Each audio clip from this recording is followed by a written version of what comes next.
તારીખ 18/11/2025ના રોજ ભુજ તાલુકાના નોખાન્યા પ્રાથમિક શાળા મધ્યે એનઆરઆઈનું દાતાનું સન્માન કાર્યક્રમ યોજાયો હતો। મૂળ રામપર વેકરાના હાલે નૈરોબીના દાતા શ્રી શાંતિલાલભાઈ ભંડેરી નોખાન્યા પ્રાથમિક શાળામાં 4.30 લાખ ખર્ચે જેવા કે મધ્ય ભોજનનું સેટ, પ્રાર્થના સેટ, ટોયલેટ તથા કલરકામ, ટ્યુબલાઇટ જેવી સુવિધાઓ આપી હતી। આ કાર્યક્રમ ઉપસ્થિત જિલ્લા પ્રાથમિક શિક્ષણ અધિકારી પૃથ્વીરાજસિંહ ઝાલા, તાલુકા પ્રાથમિક શિક્ષણ અધિકારી નિલેશભાઈ ગોર તથા બીઆરસી કોઓર્ડિનેટર ભરતભાઈ પીટોડિયા, જિલ્લા પ્રાથમિક સંઘના પ્રમુખ નયનસિંહ જાડેજા, ખજાનચી ધર્મેન્દ્રસિંહ જાડેજા, તાલુકા પ્રાથમિક સંઘના ઘનશ્યામભાઈસિંહ જાડેજા, કુનરિયા ગ્રામ પંચાયતના ઉપસરપંચ શ્રી સુરેશભાઈ છાંગા, ઉદ્યોગપતિ ભરતભાઈ છાંગા, જિલ્લા કેળવણી નિરીક્ષણ કિશોરભાઈ વેકરિયા, પ્રવીણભાઈ ભદ્રા તથા ગામના વડીલો અને શિક્ષકગણ હાજર રહ્યા હતા। તેઓ આચાર્ય શ્રી હરિસિંહ જાડેજાએ જાણ્યું હતું। બ્યુરો રિપોર્ટ, જનમિત્ર ન્યૂઝ, રમેશ સત્યની સાથે। સ્ટાર્ટ કરું।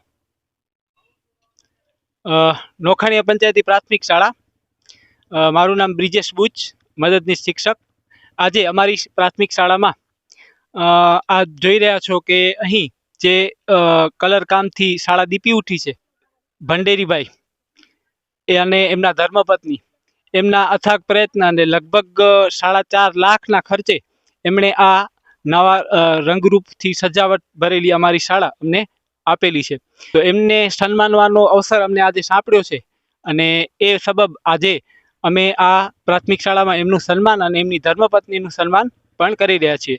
સાથે સાથે આ કાર્યક્રમમાં જિલ્લા પ્રાથમિક શિક્ષણ અધિકારી શ્રી પૃથ્વીરાજસિંહ ઝાલા અને કચ્છ જિલ્લા પ્રાથમિક શિક્ષક સંઘ અને તાલુકા પ્રાથમિક શિક્ષક સંઘના પ્રમુખ, ઉપપ્રમુખ અને તમામ સદસ્યો પણ ઉપસ્થિત છે અને એકદમ ઝડપથી અને વ્યવસ્થિત રીતે કાર્યક્રમ થવા માટે અમે પૂરેપૂરી કોશિશ સમગ્ર સ્ટાફ દ્વારા કરવા જઈ રહ્યા છીએ। શાળાના આચાર્ય શ્રી હરિસિંહ જાડેજાએ ખૂબ જ જહેમત ઉઠાવી અને શાળાના શિક્ષકોએ પણ ખૂબ જ જહેમત ઉઠાવી અને આ કાર્યક્રમને સફળ બનાવવા તમામ પ્રયત્નો કરી ચૂક્યા